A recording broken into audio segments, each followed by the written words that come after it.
Good morning, Valley View. Great to be with you today as we complete our study in the book of Esther today. We've been working through the book of Esther. We're going to wrap it up today.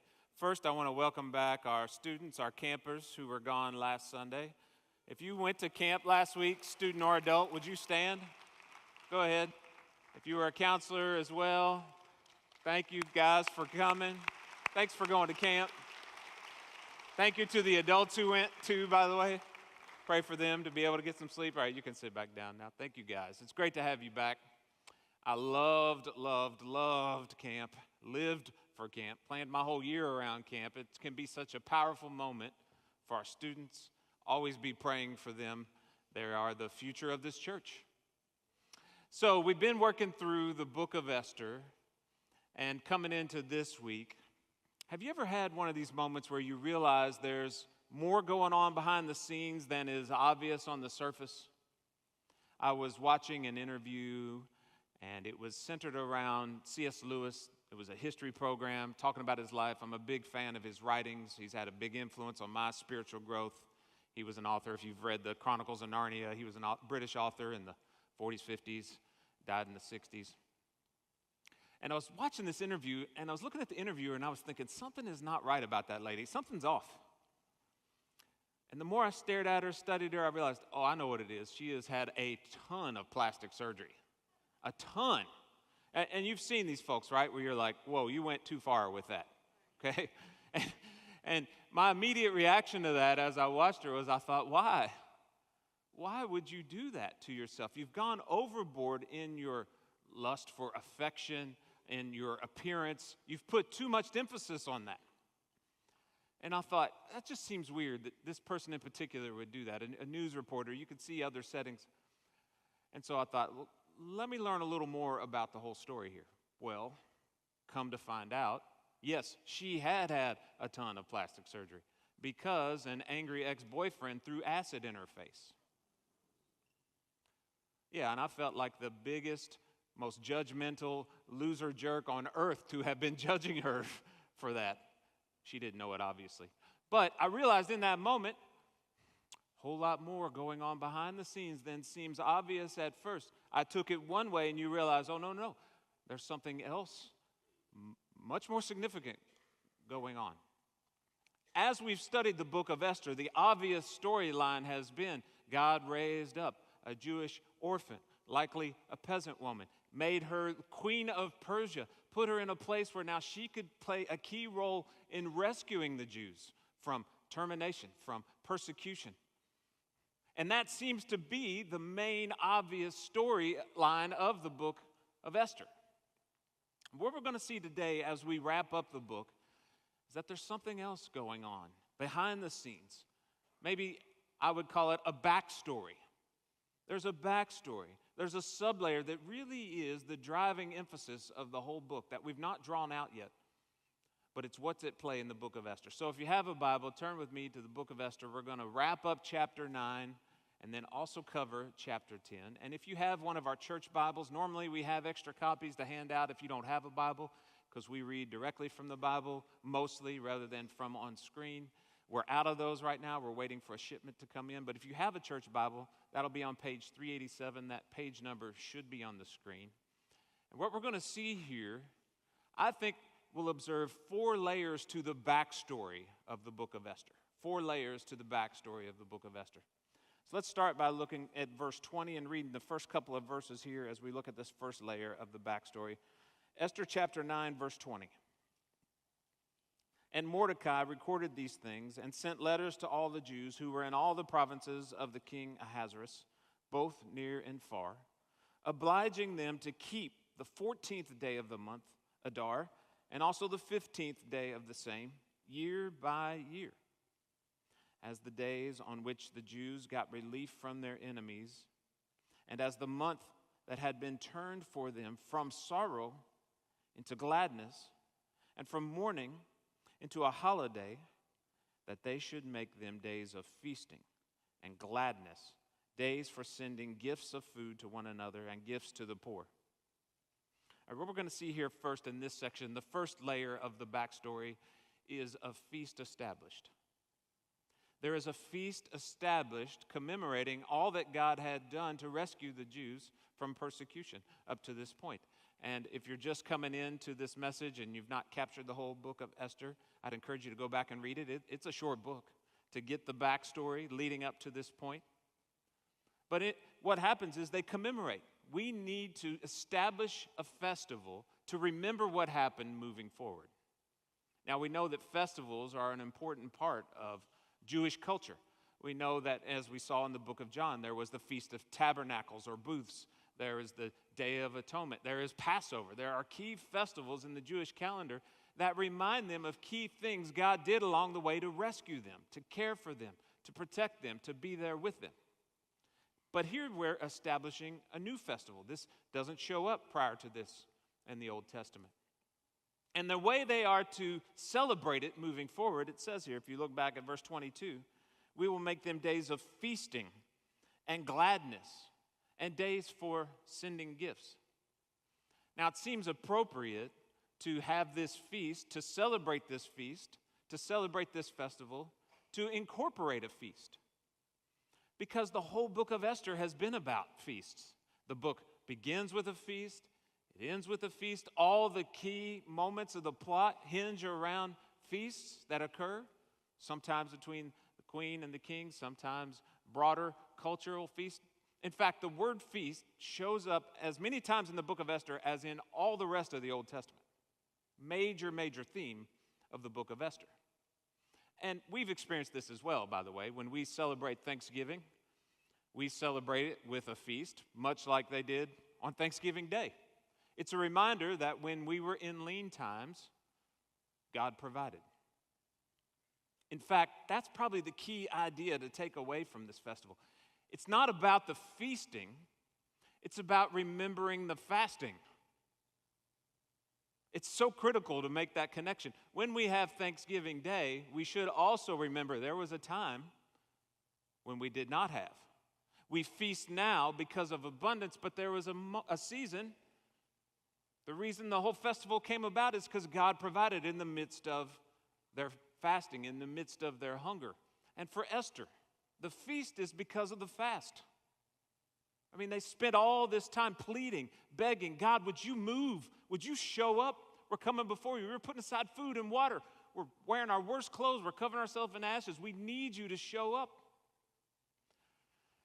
Part of the problem is the temptation is in the midst of the feasting is to forget the fasting. In the midst of the really good times, we forget the hard times. It's natural. We all do it. It's easy to do. We get so used to how good things are that we forget how hard things were. We forget how God showed up. I've shared this before, but my grandma always included in my Christmas stocking an orange. And it was always down in the very bottom of the stocking, like the worst place. It was so hard to get out. It was kind of frustrating. Why are you giving me an orange? You give us a whole box of oranges too. What's the point? And one day I just asked her, what's with the orange here? Yeah, I asked it politely, I hope. Thank you for the orange. What is the significance, grandmother? It was something like that, I'm sure. And she said, because when I was a kid, that's all I got for Christmas. Depression era. People had nothing. And that serves as just a reminder of how good we have it. Boy, do we. It's so easy to forget. It's so natural to just forget. There was a season where this church wondered, will we have to close the doors? I mean, we had no staff at all. And not many people coming. And a huge debt. And we've had high seasons, we've had low seasons, and the goal, the hope is to remember God's provision in the midst of it all. In the midst of the feasting, we remember the fasting. And that's part of the purpose of them establishing the feast.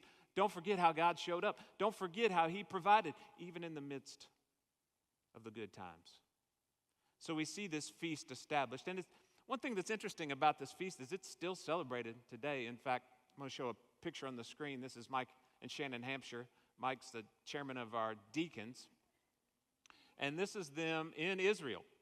He has an aunt who's a missionary there, and they're celebrating this particular festival all together I'm not sure what all the hats and suits are about. He says the way they celebrate it there, it kind of ends up seeming a lot like their version of Halloween, where they, as it says here, sending gifts of food to one another, gifts to the poor. They share gifts and portions of food with one another to celebrate this festival.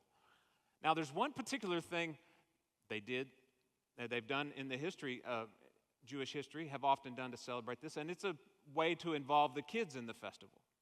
And I know we didn't have kids zone today, elementary age kids zone, so there's probably more kids in here than normal. So I'm going to involve you in this today. We're going to do it as well.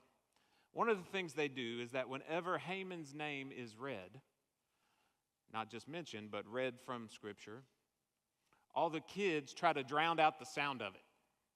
So they have little rattles they shake and boo and hiss when evil Haman's name is mentioned. So we're going to try that today. Not yet. Whenever I say his name, I didn't say it yet. Let's say whenever I read his name, because I may say it a fair amount. Let's test it. I'm going to say the name in just a second, and I want you kids to boo and hiss when I say his name and stomp, clap, whatever, to try to drown it out. Are you ready? Okay, here we go. The wicked Haman. Very good. Okay, good. So when I read it, you're free to do that. Just this Sunday, by the way. Just this Sunday. Yeah. All right, so feast established, but every feast needs a good name. We don't just call it New Feast for our generation. Every feast needs a good name. And we're going to see here the name that is given. Look at this next set of verses, verse 23. So the Jews accepted what they had started to do and what Mordecai had written to them. For Haman, the Agagite, the son of Hammedatha, the enemy of all the Jews, had plotted against the Jews to destroy them and had cast that is, cast lots, to crush and destroy them. But when it came before the king, he gave orders in writing that his evil plan that he had devised against the Jews should return on his own head, and that he, and of course we know that he there is Haman, and his son should be hanged on the gallows. Therefore they called these days Purim, after the term Pur. Every good festival, every good holiday needs a good name. And what they've done here is that they have named the festival, they have named the holiday after the Persian word for lot, or we might say dice. This was the very instrument Haman used earlier in the book. I said when I read it. When the wicked guy, earlier in the book, I may have created a monster here, I'm sorry. We'll get through it together. He used the dice to determine what day they would destroy the Jews.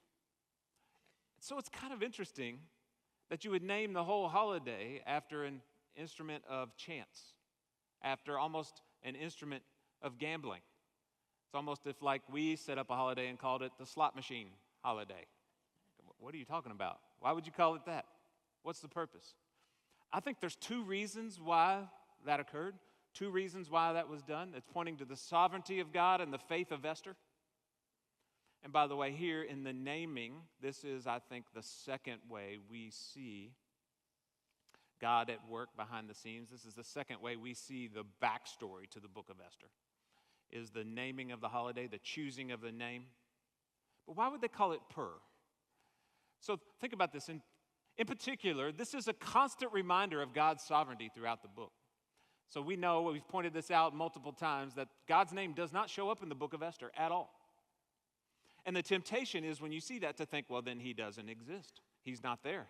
But of course, we've seen every step of the way that seeming chance after possibility on top of another, it's clear there's been a divine hand at work behind the scenes the entire time. We can't say it was just the roll of the dice that somehow happened to pick this certain day. In fact, I think there's a powerful verse that'll be on screen. Proverbs 16:33 is a reminder of the whole point of the name of this festival. It says, "The lot is cast into the lap, but its every decision is from the Lord." God is at work behind the scenes, even in the way the dice roll. And so every time you even say the name of the holiday, Purim, you're reminded, even when it doesn't seem like he's working, he's there. He's sovereign. He is in control. He's not distant. In fact, this became so significant, if you go back to World War II and one of the most intense persecutions of Jews in our era, the Nazis would not even allow the book to be read out loud or the holiday to be celebrated. They understood the significance of this in particular holiday in giving hope to the Jews that God is still at work behind the scenes. In fact, Hitler himself, he said that if we do not succeed, meaning the Nazis, the Jews will call this their second Purim. He saw the significance. He saw the connection between this book in particular and giving hope to the Jews. And I don't know if it's irony, I don't know if it's coincidence, but it was significant that at Nuremberg, the trials after World War II, there were 10 Nazis hanged, 10 sons of Haman. And even one of the guys being hanged saw the connection. As he was being led onto the gallows, he said, Purim, 1946. He saw the connection. He saw that God was still at work behind the scenes. They thought they were in charge. They thought they were in control. Even the name of the holiday reminds us, God is still there. He is still sovereign. So that's one way, one significance of that name. Another, though, reminds us of the faith of Esther. So that word pur, that word for lot or die, that word is a loan word from Persian. So much like we have loan words from other languages, we use the word taco, we use the word kindergarten, that's a German word. Karaoke is a Japanese word. Those are loan words that we use in English to sum up an idea that we don't have a word for, and that word works from another language. Pur is a word from Persian. It's a loan word into Hebrew. But here's one thing that's different. It's also a Hebrew word. And the Hebrew word, the Hebrew meaning, is to crush or destroy or to break. It's often used in describing the crushing of grapes in a wine press. Now you see the connection. That word with the double meaning. Every lot is cast, but its end result, the crushing of our enemies, is from the Lord. And Esther had a choice. She could have tried to play it safe. Mordecai said to her, look, don't think that you'll escape, though, if you try to play it safe. She could have done that. I'm going to take care of me, maybe my family near it, and maybe this won't really turn bad. No, but Esther took a step of faith to say, God is calling me to take a step of faith. God is calling me to stand up for my people. And so whenever the holiday comes, we're reminded of God's sovereignty, and they are reminded that we too are called to live a life of sacrifice. Yes, He's in control, but yes, He calls us to move, to sacrifice, to take steps of faith. It's both and. So it's a powerful name. It's a powerful way to name a holiday, to name a festival. Now, there's another layer to this backstory. Part of this naming here, what we see when it comes to the backstory of the whole book of Esther, everything has been leading up to this point. In fact, it seems this chapter in particular is trying to say the whole point of the book of Esther, yeah, that's a great story, but it's all meant to teach us, here's why we have this holiday. And why would you need to do that? Because future generations will forget. They'll forget why anything was established. It'll get lost. But if you want to know why we celebrate Purim in future generations, if you're a Jewish kid growing up, here's why. Read the book of Esther. The whole point has been to establish God is sovereign. God is faithful. He's in control. That's part of the backstory of the book, is just to tell us, here's why we have this feast. Here's why we have this festival. And when you give it a backstory, it has more meaning, like the orange in the stocking. I had no idea. Now, there's another layer to this backstory, though. There's another layer of significance driving at the root issue, the undergirding issue behind why this would need to be brought up in the first place. And the way that's done is in this next layer where an argument is settled. Now, this is what we're going to see here. An argument is settled. Look at these next few verses. Look at verse 27. The Jews firmly obligated themselves and their offspring and all who joined them, that without fail they would keep these 2 days according to what was written, and at the time appointed every year. That these days should be remembered and kept throughout every generation, in every clan, province, city, and that these days of Purim should never fall into disuse among the Jews, nor should the commemoration of these days cease among their descendants. Then Queen Esther, the daughter of Abihail, and Mordecai the Jew gave full written authority, confirming this second letter about Purim. Letters were sent to all the Jews, to the 127 provinces of the kingdom of Ahasuerus, in words of peace and truth. Here we're going to see part of the underlying issue all along is that the book of Esther is meant to settle an argument. And the argument is about what day should we celebrate Purim on. If you look back at the beginning of what we read today, it says in verse 21, they were obliged to keep it on the 14th day of the month and also the 15th day. Last week, the whole section we studied went through great pains to explain why some people celebrate Purim on one day and some people celebrate it on another. Why would you need to spend so much time explaining that? More than likely, and most times in Scripture, when you see great attention giving to something like this, it's because there was a lot of arguing going on behind the scenes about it.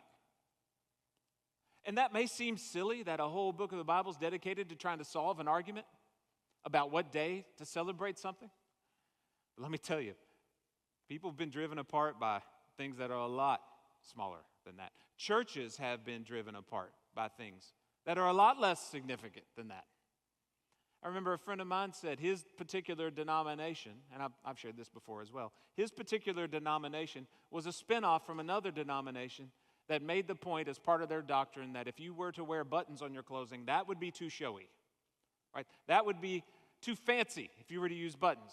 And you're showing off, you're full of pride, and so we're going to ban buttons. And they said, no, we think buttons are okay. So we're going to break off here. And we can laugh about that. But you've seen it probably in other churches. Maybe here, who knows? You've seen people divide over things as silly as that. What's the backstory of Esther? What's she driving at? Are the authors driving at in writing this? And don't let these little things divide us. Drive around Louisville. Look at the crumbling churches in whatever part of town. There's plenty of them. What was the main threat to that church? Was it the government? Did the police come in and raid it and shut them down? Was it a new law that was passed saying you can't meet any longer? Is that what churches are facing in Louisville? Where is the main threat in our church today? It's not out there. It's in here. The main threat, in fact, the core issue she's driving at is unity. Unity.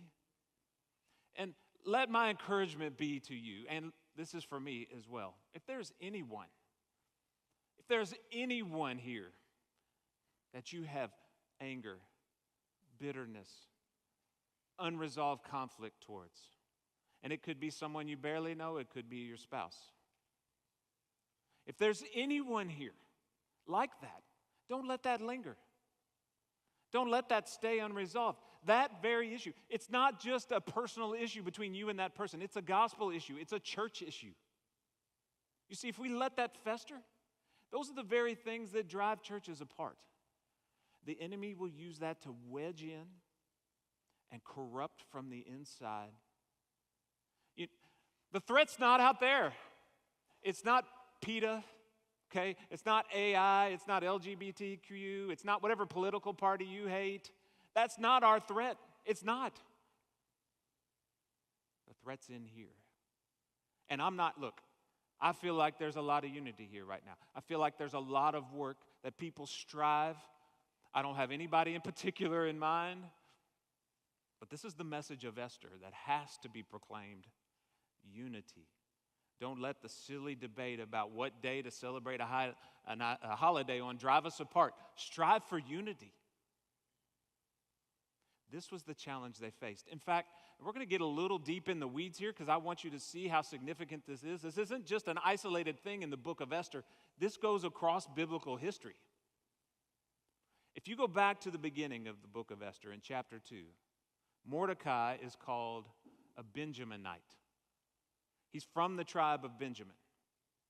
Now, I pointed out all the parallels between the book of Esther and the story of Joseph. You saw those one Sunday. I got up, listed out these verses, parallel after parallel. A lot of the same wording between the book of Esther and the story of Joseph. And what was the underlying tension of the book of Joseph, the story of Joseph? What was the main issue that drove all the problems to begin with? Does anybody remember? Joseph's brothers hated Joseph. That's where the problem started. Of course, that started with his dad showing favor to Joseph. We'll blame the dad in this situation. He showed favor to Joseph. Now his brothers hate Joseph.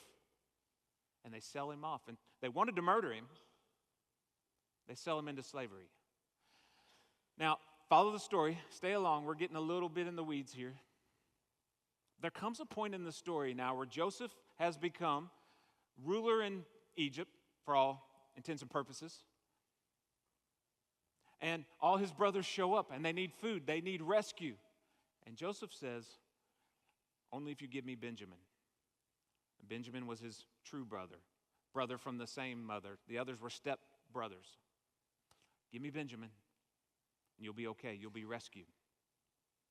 And in that moment, the person that steps up is Judah. Judah steps up and says, I'll stay, let Benjamin go. Judah is the one who rescues Benjamin.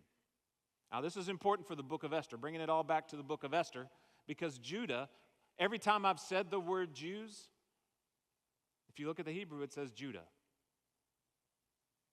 And so here in the book of Esther, you've got the tribe of Benjamin rescuing Judah. In the story of Joseph, you had Judah rescuing Benjamin. The division that started back in the beginning of the Bible, in the book of Genesis, it's now been paid back at the end of the Bible. Esther in the Hebrew Bible is at the end of the Old Testament. The division goes so much deeper than just we're arguing about what day of the year to celebrate a holiday. The division goes back to their very founding as a people.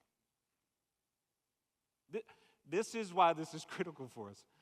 We're not just talking about, and look, there may be some relevant arguments that are at play here right now between individuals. But the deeper issue is the heart issue of I want things my way no matter what. But when Christ shows up, I'm willing to give and take. I'm willing to sacrifice. I'm willing to say it's not about me when he shows up. But this is what's at play. This is the backstory of Esther. It's all about unity. Now, this all leads to the fourth layer of the backstory. Because when unity is emphasized, here's what happens. Order is restored. We're going to see this in these last three verses, how this shows up. Order is restored. Three things are mentioned here real briefly. Look at chapter 10. King Ahasuerus imposed tax on the land and on the coastlands of the sea, and all the acts of his power and might, and the full account of the high honor of Mordecai to which the king advanced him. Are they not written in the book of the chronicles of the kings of Media and Persia? For Mordecai the Jew was second in rank to Ahasuerus. He was great among the Jews, popular with the multitude of his brothers, for he sought the welfare of his people, and he spoke peace to all his people. Three things to quickly point out here. First, this is the part where the adults boo and hiss. He imposed taxes on the land. Yeah, right? That was a little stronger than I thought it would be. I think most of us, when you hear the word taxes, you think that's bad. Right? No, who wants taxes? It doesn't matter what law is proposed about a tax. I vote no. That doesn't matter. We don't need more taxes. You may disagree, that's fine. But most of us don't like taxes. However, imagine if there were no taxes. None. Okay, it sounds good in theory. What about our roads, our sewer system, our police, our firemen? Like, no taxes at all is a bad situation too. And if you go back to the beginning of the book in chapter 2, and the king was so excited about finding a new queen, he said, oh, let's just do away with taxes. And that was a sign, as exciting as that sounds, stop cheering now, okay, that's enough cheering. As exciting as that sounds, that was a sign that he had given up his rule. He had given up his reign. Order had been displaced. Chaos had taken over. And now it's restored. He is back in his role, ruling his people, giving direction, giving order. And part of that was putting Mordecai in place, giving Mordecai rule rather than the other guy. Mordecai now is ruling with benevolence and kindness and wisdom. And the whole book ends wrapping it all up, bringing in this backstory theme with one word. And if you look back at verse 3, he spoke to his people with peace. This is the message of Esther. Peace, unity, striving together. The enemy is not out there. Yes, in the book it seemed the enemy was out there.